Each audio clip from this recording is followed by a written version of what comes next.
Hello. Well, I am really pleased to be here today to introduce these bookshops and to talk about the communities they're part of. I'm here in my capacity as part of the Jalak Prize team. We run two annual prizes, the Jalak Prize and the Jalak Children's and YA Prize, which celebrate books by British writers of colour, with the winners announced in May. From the moment the two longlists are announced in March, tomorrow in fact, we work to promote all of the long-listed books and to find opportunities for writers whose work might otherwise be overlooked. How we do this varies from year to year, but includes pairing authors and independent bookshops so they share social media content, interviews, readings, etc.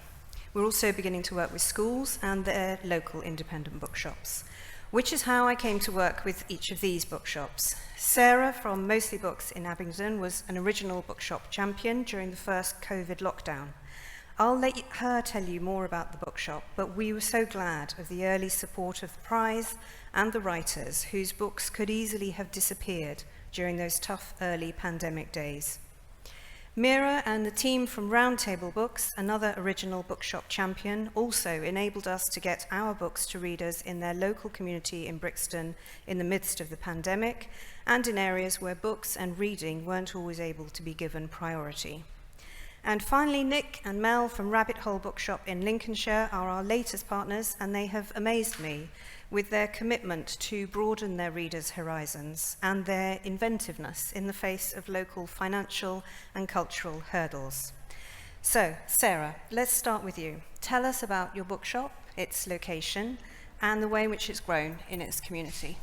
So I have two shops, Mostly Books, which is the one that we worked with you in the Jalak Prize during COVID, and I also bought Borzoi Bookshop towards the end of the pandemic. So Mostly Books is in Abingdon, which is just south of Oxford, and Borzoi is in Stow-on-the-Wold in the Cotswolds. Quite different demographics. And when we started to talk about this talk today and think about what it is that we, what kind of community represented, it kind of triggered a few interesting thoughts, because the question of community is that can be interpreted in several different ways. And I kind of thought, right, actually, in my mind, I could probably break that down into three core groups in terms of the communities that we have or we deal with in both of my shops. And even across the two shops, it's different. So, the first one being kind of the community within the shop itself. So the people that come in, the relationships you build, and how that develops and how important that is to the shop. The second thing is the local community, so being part of your local high street, getting to know other businesses, supporting the local community, so people kind of external that aren't necessarily in your shop all the time, but they're part of your day-to-day. And then thirdly is the wider community, so this here is a community, being part of the book trade is a community, maybe linking in with publishers, working with different kind of areas of focus across the publishing trade. So kind of taking those three individually, just first of all thinking about kind of the customers and what we do. So, starting from the minutiae really, people come into our shops, both of our shops, we've got specific customers that we are their point of contact. We are a kind of a social hub for them. They come in, a lot of them, they'll often buy books, some of them won't even buy books, but they'll come in and they just want a bit of a chat, they want that human interaction. And there's certain customers that, we get to know an awful lot of our customers, as I'm sure all of you do, but there's certain customers where you kind of feel a bit almost protective of them, a bit responsible for them almost. There are certain customers in both of our shops where if we don't see them for a week or two, we will give them a quick call just to make sure that they're okay, because they live alone, especially they're a bit more elderly, and coming in to see us is a big part of what they do, and that's really important to us. We had this kind of concept, there's a really lovely story actually that happened at the Borzoi Bookshop. I wasn't there when this happened, but a couple of Australian tourists came, young Australian tourists, these travellers came in. They'd come to Stow as part of a little tour of the Cotswolds, and they had their bus hadn't turned up, and they needed to get a train to get somewhere. I think they had to go and catch a flight. It was a time critical situation, and they were panicking. I think they were 22, 23, and they found the bookshop because their parents had said to them, if you get in trouble when you're travelling, find a bookshop, because people in the bookshop will help.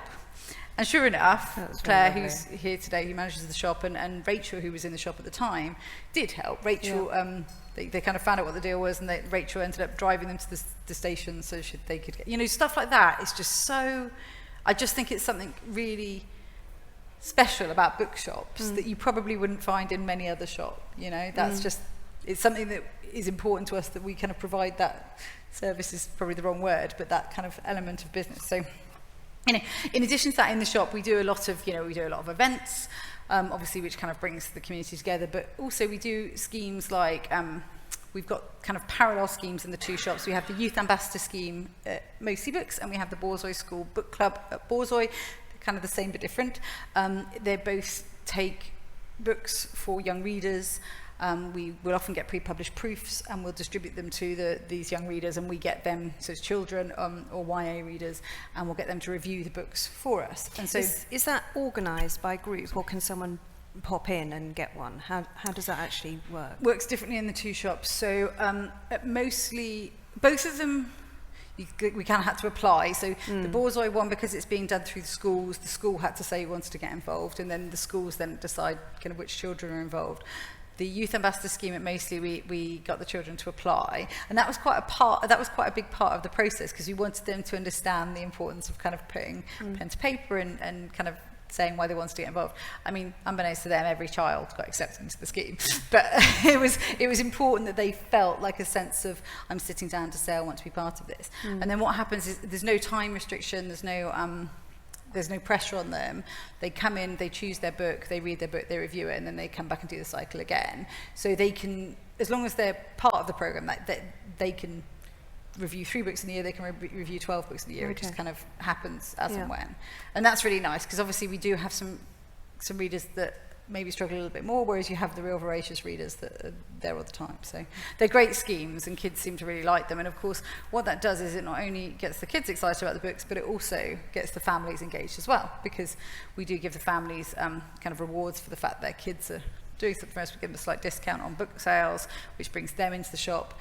We used to do it so that the books got sent out to the kids, but actually now the kids have to come into the shop to choose them. We have a shelf that they choose the books from. So that means that we're getting the families into the shop, and you know, there's that kind of sense of ownership, so they feel part of what we do, and it works really, really, really well. It's a really nice part of our business. So it's lovely. So kind of in terms of the, but we also have kind of something similar to that.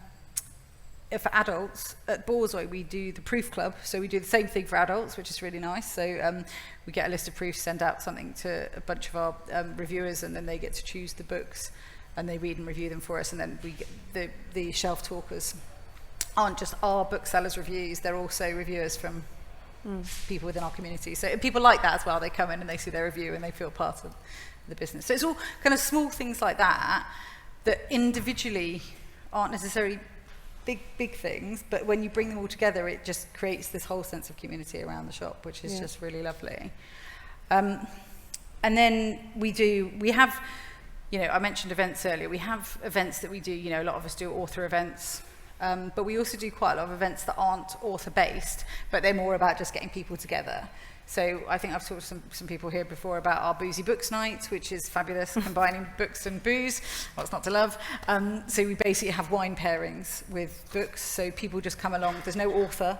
There's 3 wines and a book, and that's all included in there in the price of their ticket. And those are hugely popular, and people have started to get to know each other through that. We do things like story time, and what's really lovely is two of our parents at one of our story times, we found out recently, met through our story time, and one of them subsequently had quite a few health issues, and the other person that she met through story time has become kind of a real kind of pillar of strength for her since they met, and they wouldn't have met if they'd not come to our story. So it's, all that kind of stuff is just so satisfying, because it just feels like if we hadn't been doing the story time, maybe they wouldn't have met. And well, that's the joy of reading, isn't it? That you can connect with people who might be outside your social world, outside the network that maybe you just, you know, you need to grow. So it sounds like it's a more fluid thing than someone who belongs to a book club. Yes, absolutely. And you know, we have the traditional book clubs, but I think by doing things that are maybe a little bit different to the traditional form. Yeah. It maybe brings different people in.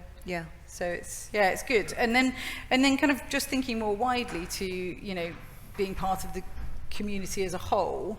I mean, in both of the shops, we have active links with a lot of our fellow shop owners, fellow business owners in the town.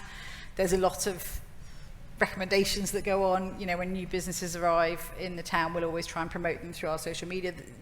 There's that kind of feel of camaraderie across the different businesses, especially in Stowe, actually, because Stowe is quite a touristy town. So when people come in, they don't know where we're going. We're like, well, you definitely should go to that coffee shop. You should definitely do this. And they do the same, which is really nice.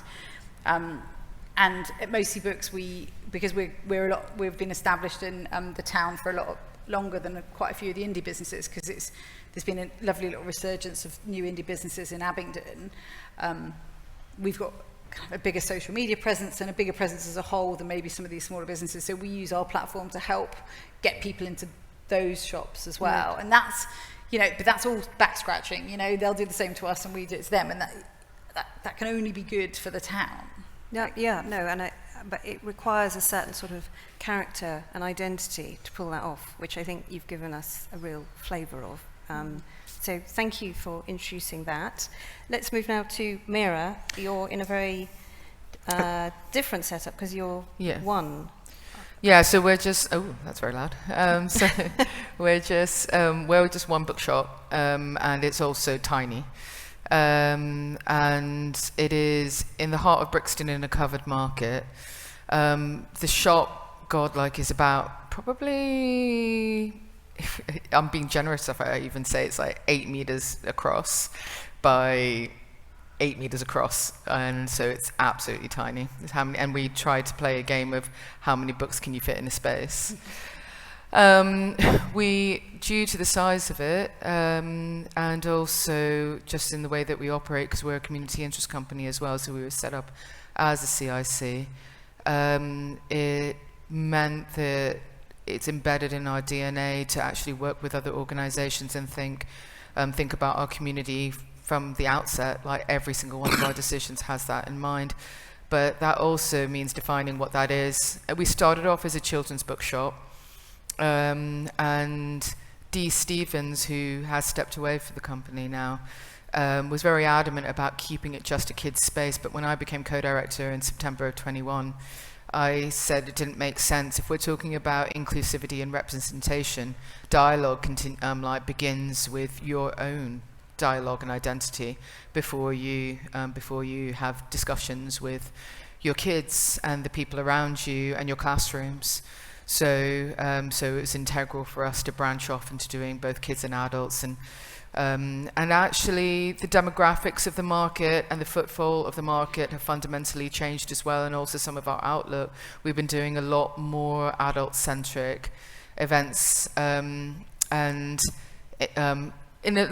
quite a lot of response, I would say, to the needs of our community, where we're in our borough, it has quite a high demographic of Afro-Caribbean community, as well as the largest queer community in all of London and the third largest in the country, in Lambeth. And so responding to both those needs, it also meant there was a genuine need to really support events that focused on those two identities, and get that right. And then in terms of our footfall and who comes through the door and how we look at community works in a kaleidoscopic way. Besides like the demographics of who comes into the shop, we also work with other parallel organizations that are invested in raising the literary landscape of the borough, including Brixton Library, which has been doing amazing work for decades.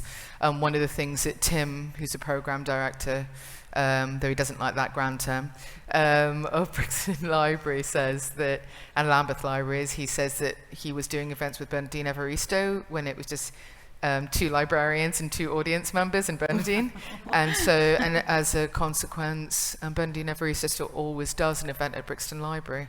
They had a post-Booker win, which is a testament to loyalty and how what a good job they always did. And due to a conversation with Tim and I, we support those events now, and we amplify a range of events that way with them. But we also do a range of multi-school kids events in the library, and we collaborate on various programs.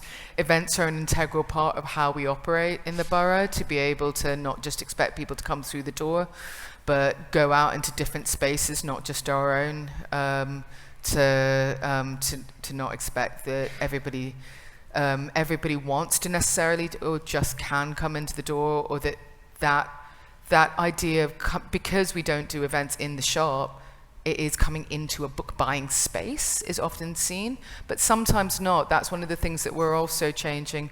We're a very, very political space, and people come in for a conversation about a whole range of things that are happening, and we're always ready for the discussion. We actually don't get very many discussions that are anti our politics, which I am very glad of, every so often, but really out of the majority of conversations I have on the bookshop floor, it's very rarely that somebody is saying that we shouldn't celebrate the voices that we do in the bookshop. Can I ask about how that works with your events, because you don't do them in the space of your bookshop? Yeah. So can you talk a bit about how you make that kind of welcoming atmosphere for people who might question whether a bookshop or a library or somewhere else is going to make them feel at home and comfortable? Can you talk a bit about that? I mean, I think even having the books that, so we're in a bit of a fish tank. It's like a corner shop with like double windows.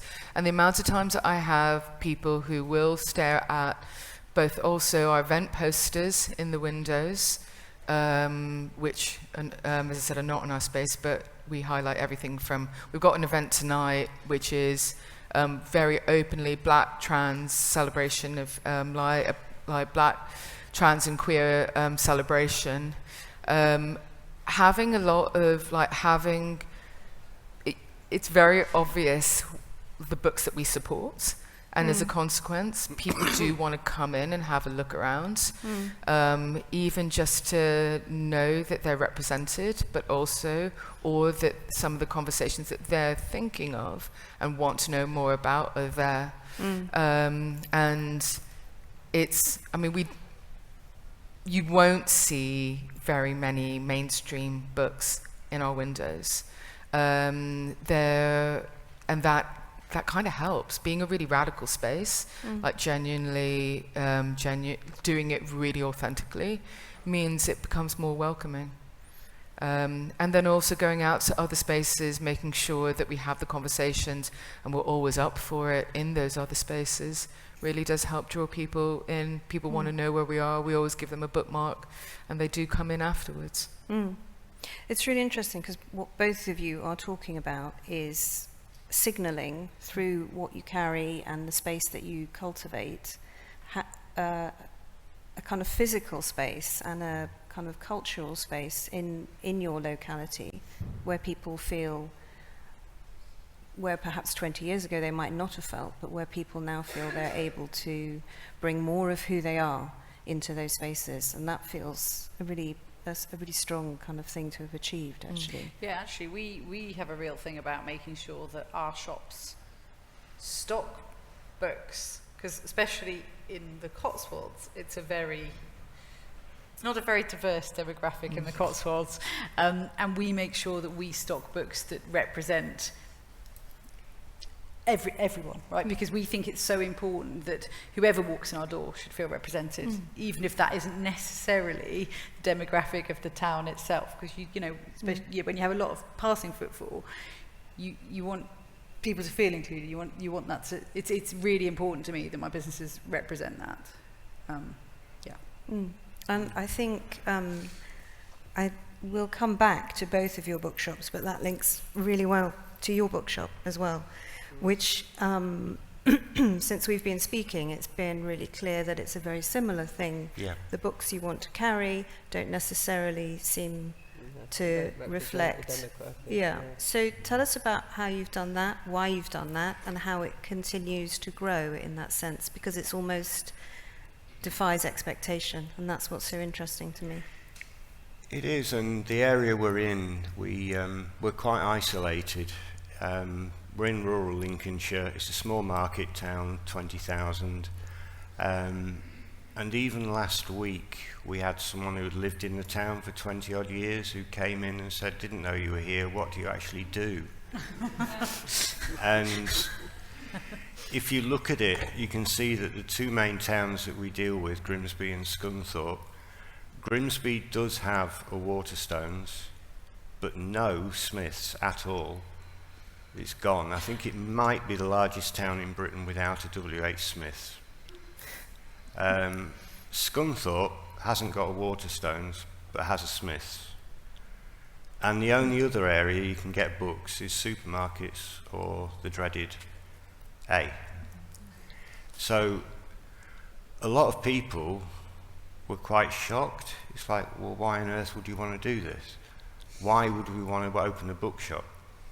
And we've worked hard at trying to create a community around that concept, because even, like we've said, the footfall in Brig would not finance a bookshop because they just don't come to it.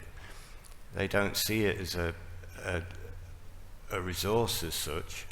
But then again, we've now created this community, like you say, that call in every day, or we've got certain people that we keep certain drinks for, and we keep an eye on them, and we've created different groups to give a bit of self-empowerment to some of the people who were sort of stuck in the same boat as us. So Brig, believe it or not, is a historic market town. It didn't have any markets. And One stall on yeah, Saturday. it had a fruit and veg stall on a Saturday. And we were finding that people were coming from other areas and saying, "Where's the market?" And say, "That's it." And then they would say, "Well, we're not coming back." So we started an independent market. It was just after COVID, and we were getting quite a few people coming in that were crafters or artists who were at the wit's end. They'd had no support at all, really, and all their fairs and all their things had gone. So we just hired 10 stalls and said, "Pay us back." But from that, they've taken it on board themselves, and they now run it. And I think we get about 30 stalls. We work with Totally Locally, much to the dismay of quite a few in the area who have their own council scheme, and they don't want to be part of Totally Locally. But again, we couldn't get the businesses involved, so we just set up the market. And so now it is Totally Locally Brig, but it's the people who have now formed it. And from that, they've set up a busking bandstand where they have buskers arrive. We've got spoken word that have done the same. Again, people coming in after COVID, a lot of them, absolutely, like you say, both of you coming in for a chat and saying, "I really think I want to," we'll do it. We'll give you the space. And from that, it's grown and grown and grown. So we've got the rabbit writers, we've got the spoken word group, we've got the buskers, we've got the illustrators, the market, and it's giving these people a bit of power back, because they're very used to being told what they want. So all the theatre spaces, all the libraries and things like that in our area are council owned. There's no independence. But So then that's when the idea came for the festival. yeah, Because of all that, we thought this needs to be grown further. So we decided to get a festival together, didn't we? Yeah. And tell us about three that, of us. because the thing that I found most interesting when we first started talking was the fact that you deliberately kept literary out of it, which made complete sense as soon as you said it. Yeah, we But called it was it quite a Festival bold No move, Limits. and is quite, So That's we were told to you know, we need it to be called North Links Literary Festival, and we said no. We said we want it to be called No Limits, because that's what we wanted. We wanted it to be free, totally inclusive, and the name has stuck, and it's, you know, it is growing, and it's 2 years we've done it for now, haven't we? Yeah, and it's We've had some brilliant support from some authors and publishers and things, haven't we? It's been great. It's part of that. We go from the shop to things that we actively support, if you like, to then through to schools and other community groups, and then we bring all of that together with outside authors and illustrators and craft and heritage and whatever.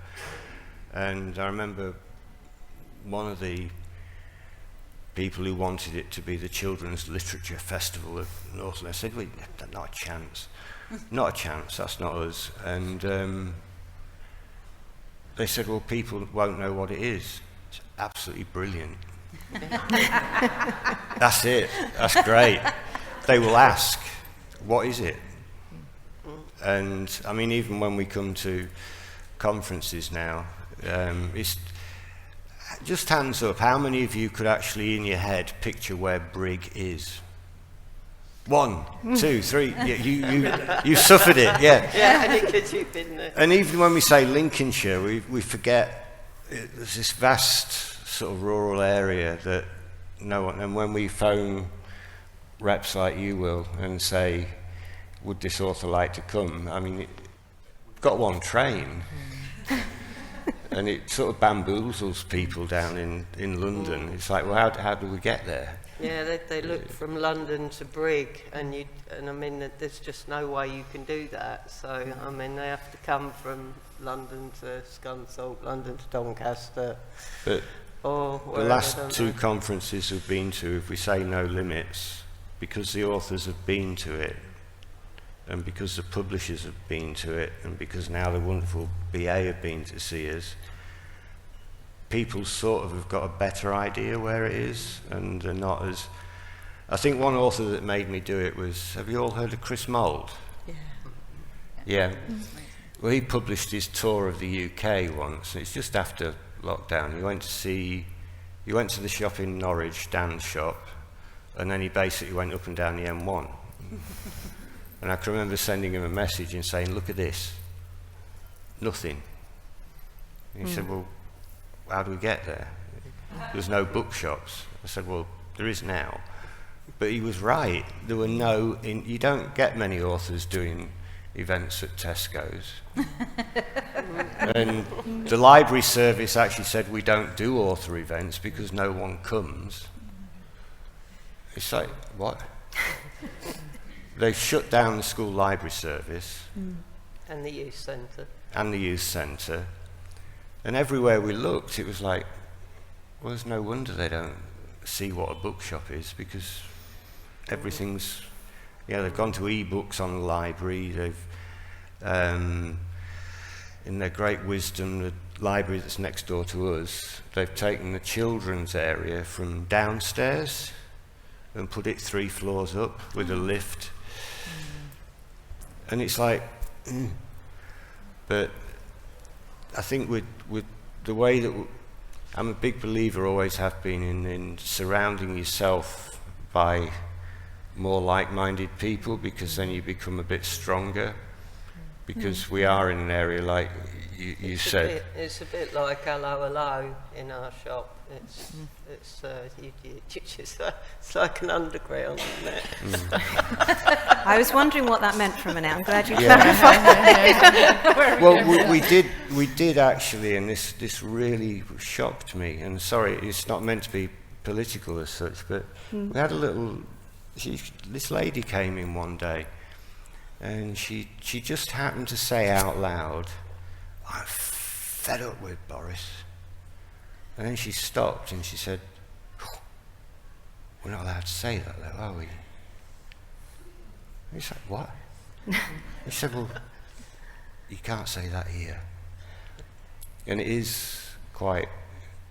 It's very strange. I mean, Mel's from Brighton. I spent 30 years down Oxford, Buckingham, Northampton, and then I've gone home. And it's like returning to 1970s. It's really quite frightening.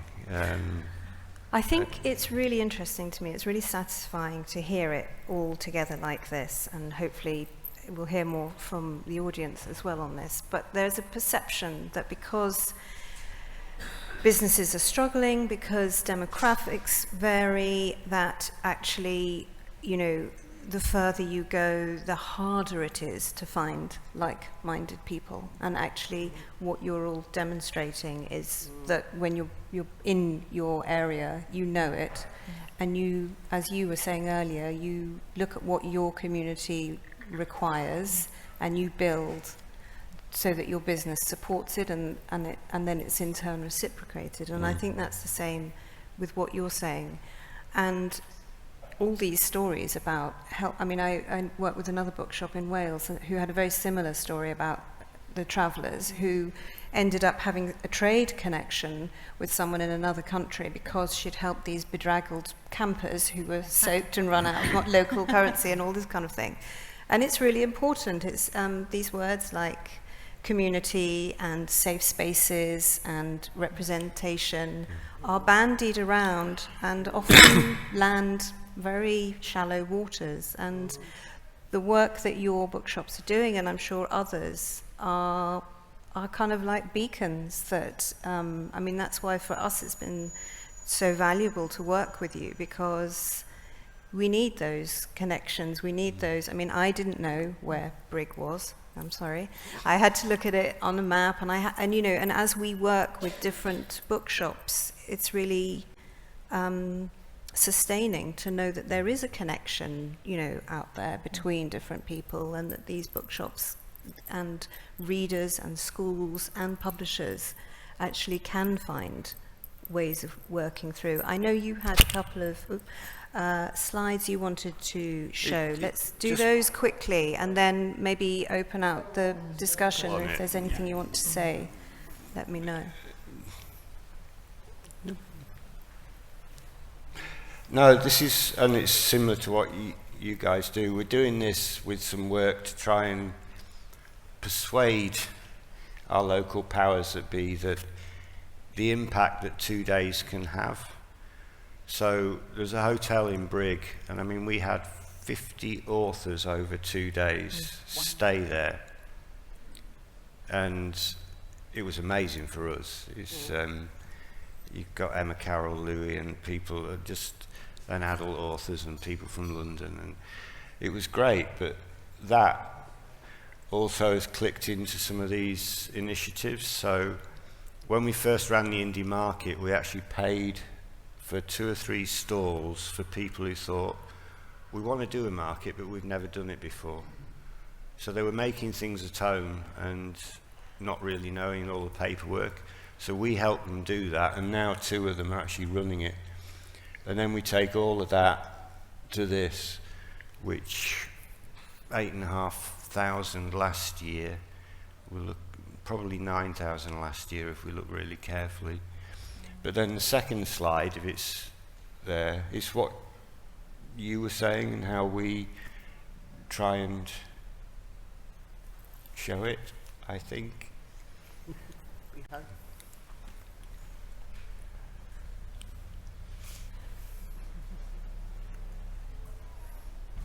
I think one of the nicest things is, though, I think with the community is they're seeing it now as their festival, which I think is it's sort of being addressed as being our festival when people have come in the shop, aren't they? Yeah. which It's- is lovely. This is what. So these are the ones that we work really closely with and support. The busking bandstand, by the way, had to start because the people in Brig said they didn't want live music on the market because it'd disrupt. And it was like, okay. But I've been involved in the Musicians Union for a far too many years, and busking actually, they just think people turn up. And they think it's fascinating that they all seem to turn up, do an hour, and disappear. Fantastic. And all of this is what we link in with in the wider community. One that we're really just starting is Humberside Police. Again, we met at the festival. They're doing a programme for perpetrators of domestic violence, where they're working with them to encourage them through books and reading groups to try and work through what is happening and why it's got to stop. The schools, we started working with 3, and I think we're up to about 60 now, in different events all year. And we also, again, it was a difference in our logic, and I think the bookshop people will get it. The council wanted a big marquee with all the kids' work just stapled up to show what they had done. We said, absolutely, no, sod off. So what we've done is, you take the book in the box. Have you all seen that? Yeah, well, we've made it bigger. So we get a book in the gazebo. So last year there were 20 schools from primary all the way through to universities now, showing how their creative work links to literature. So in one school last year, they were just over the moon because Emma Carroll was there, and she spent a good 2 or 3 hours with them, where the whole of their gazebo was just about her books. I think I want to open it up a little bit, but I want to hear from members of the audience about what you've been hearing and how that might relate to your own shops, and also want to let either of you come back on anything that you've heard or speak to each other too. But before we do that, I just want to say thank you for those presentations. It's so interesting, and really gives that character and that local specific knowledge, which is such a useful base for talking about these things. So have we got questions from the audience? We've got one. Let's start. It's just a comment, really. You've made me feel very, very happy. I opened a bookshop 7 months ago, and May half term we're launching a festival for a week. But it's a creative festival, we're calling it Creative Festival. So it's there's literature, there's writers, but there's music, there's artwork, it's family friendly during the day. And a few people have said to me, you must be crazy. Why are you not focusing on books? You're a bookshop.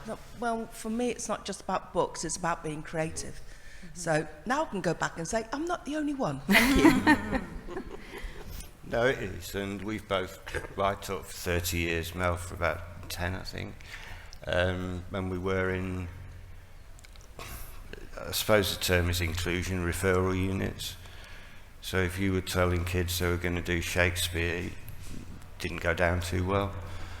But we adapted and worked with, see, it's Mel that uses a term a lot, you camouflage it.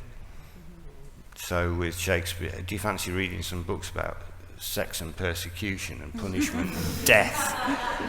Yeah, all right, here we go. But, and that's the same with the festival, you're camouflaging it. So you do get people that come and say, I never thought I would go and sit and listen to an author. That's why it was so important to call it something different, because otherwise you immediately bar certain areas of the community because they just wouldn't come. Yeah, So makes sense. you know, there's still an element of people, aren't there, that feel uncomfortable or nervous about coming into a bookshop or, like you say, going to a literary event. And you know, we hear that time and time again. Oh, I didn't know whether it was a shop for me. And it's like, of course it's a shop for you. But then if you have things like your festival, or you know, we do a lot with local schools, we do a lot of public events. By maybe removing yourself from the shop, like you talked about as well, it takes away that kind of uncertainty, and people feel a little bit more comfortable, and then might end up wanting to come into the shop ultimately. So it's interesting, isn't it? It's the psychology behind it. So. No, yeah, the psychology of bookshops is whole other thing. Yeah. We'll get any other questions out there before we just check in. Mira, having heard a bit more about this, is there anything you want to come back in on? I mean, I did feel like I didn't talk as much as everyone else. I mean, I think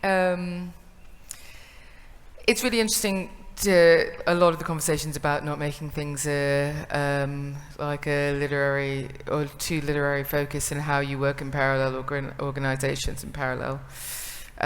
We do actually do quite a bit with film sometimes, and I'm going to actually be brutally honest, we don't always find the parallels work as well. It's about getting it right. And I have this conversation with my friend Michaela a lot, who's part of an amazing marketing group called Dark Matter, and who works to reach Black audiences. And she comes from a film background, and I come from an art background, funnily enough. And we try to keep talking about how this can actually can work. Because one of the things that's really underestimated in London is that there's a lot happening in it. So we're in constant competition with a whole range of activities, and organizations that are doing things very, very well. Some boroughs and some areas of London, when I was based in Lewisham, for instance, are quite new to it. So working symbiotically actually develops programs which have better outcomes.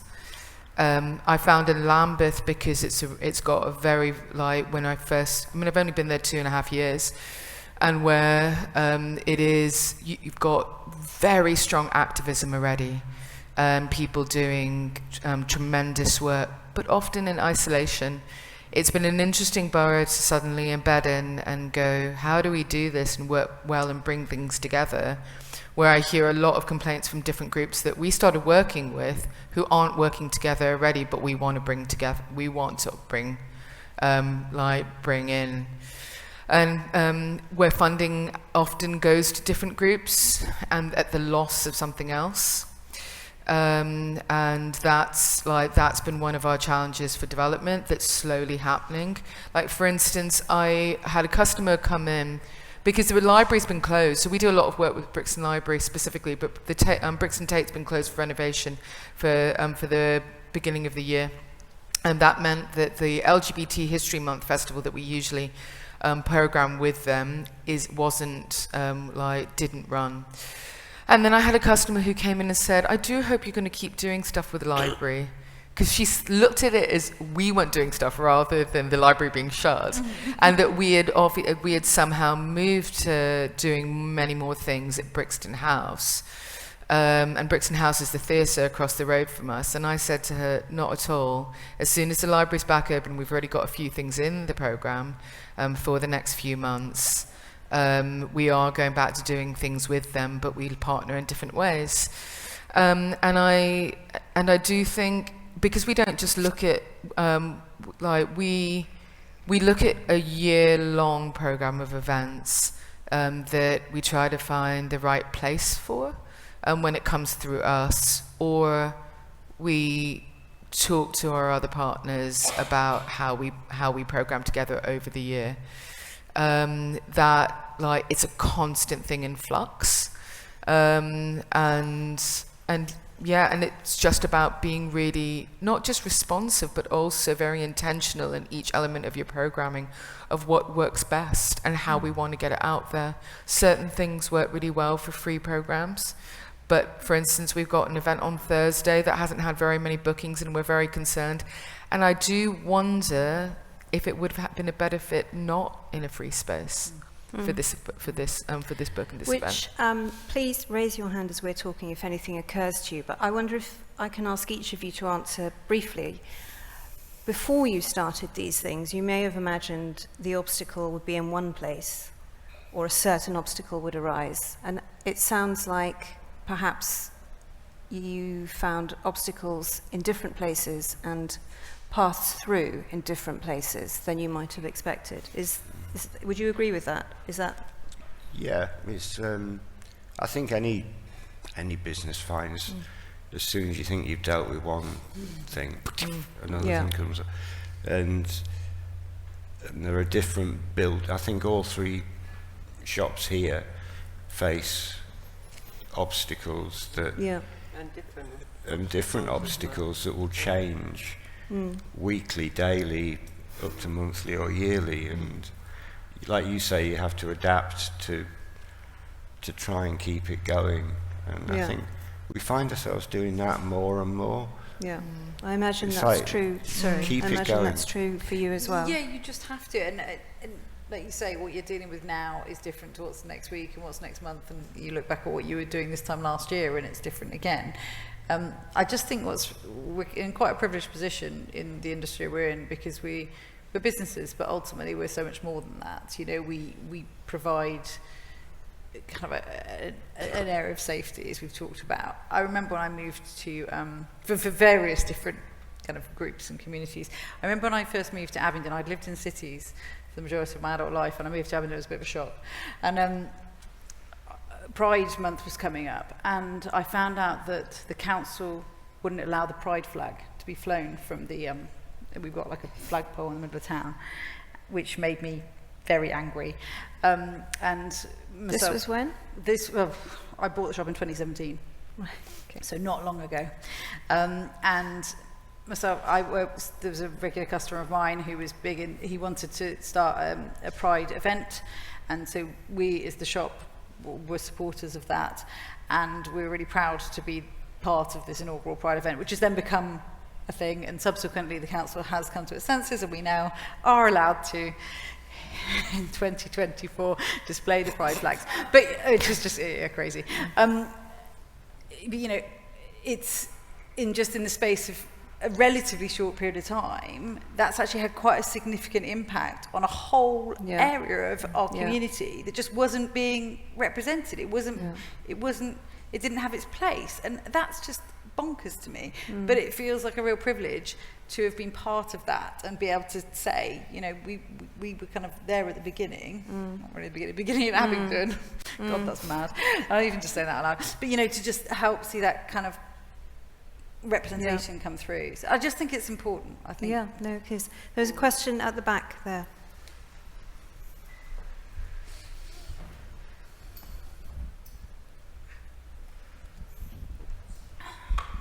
Hi, thanks for that. That was fascinating. I have a question about costs, and so providing festivals or access or increasing accessibility around disability, there are costs involved in that. And I was wondering if any of you had found particular publishers or parts of the council or anywhere else that is willing to give you the money to soften the blow on actually being able to provide those sustainably. Well, in terms of events, it's being savvy with when you run them and who you're partnering with. You know, if you're working with publishers with authors whose books are just coming out, you know, you get the author as part of their publicity tour, so you don't get charged for that. If you speak to them the right way and you've got the right audience lined up, then you can sometimes get help with the costs of the chair and that kind of thing. So it's a timing thing, because going to try and get an author to come into your town which is whose book's been out for a year, you're not going to get that support. So a lot of the time I would say it's just worth asking the question, you know, what's the worst thing they can do? They can say no, and you're not any worse off. But it's often surprising what can be pushed in a direction, especially if you talk about why you're doing it. If you're doing it for, you know, especially, for example, within the schools, we do a lot of stuff in schools. You know, why do we want to do that? What would this author bring to the school? The publishers are really keen, not just from a commercial standpoint, but also in terms of getting their authors in front of children for a whole host of different reasons. So I think just ask the question.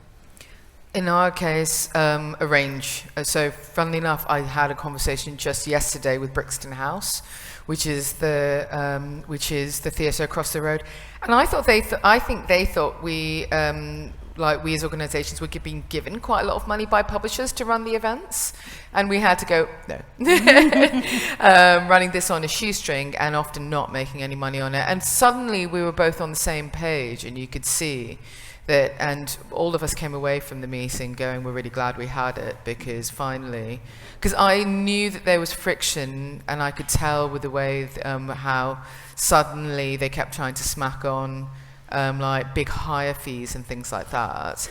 Because we try to keep it so that, as I said, we look at a range of options when it comes to events. I mean, we were lucky enough to be given Percival Everett for an event on the 13th of April.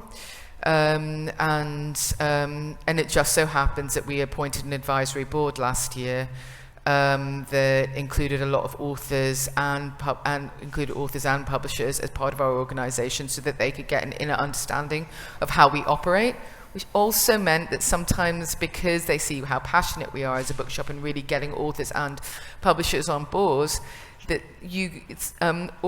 some of our authors have started offering to do a lot more things for us. So that, like Caleb Nelson is now doing 2 things for us, including interviewing Percival Everett, and doing it for nothing. So that was get an understanding of how we work, and also then that hopefully means that, you know, you can see that we're not. I think there's especially if you're a bookshop that is perceived to be doing really, really well, people don't really understand how, like, what it's taking until you talk about it, and talk about it in a very in a more intimate setting, and then suddenly you have a lot more people on board. But then as well, there are also funding pots within Brixton. Brixton Bid, which is run by, which is a business organisation. We tap them up for money sometimes. We want to do something around the 100-year anniversary of James Baldwin's birth, and we're already in discussion with Brixton Bid, and they initially are very supportive. They just need to look at the figures and see if they're willing to, how much they're willing to give, basically. But they've already committed to giving something, I and think then taking it from it's there. interesting what you say, because Janet Prize is also, there's no budget.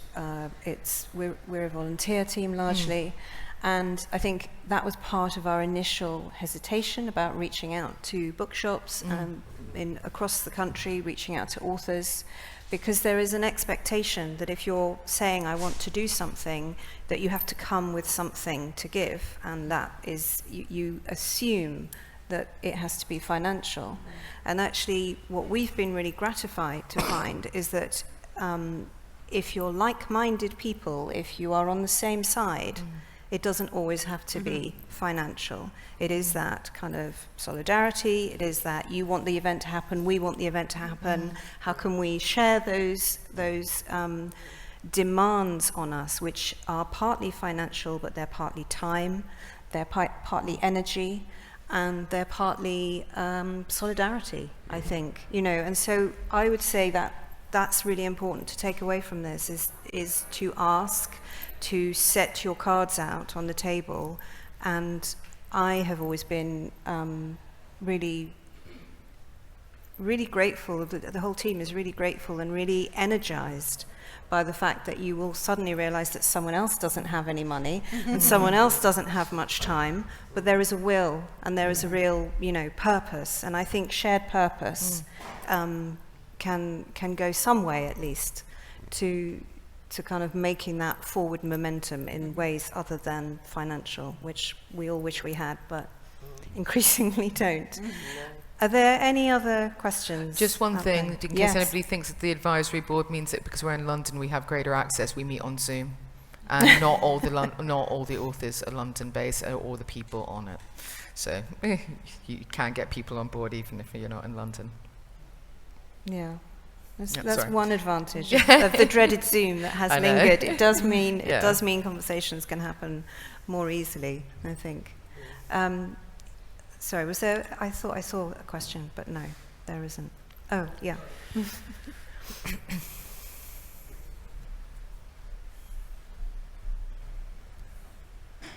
Sorry, it's not really a question, but it's just her question was about disability access. I don't think you really answered it, sorry.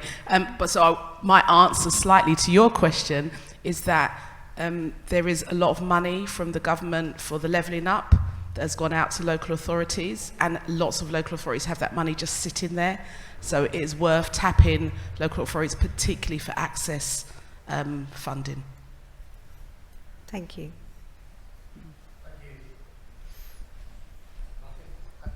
Yeah, I think that probably wraps it up quite well.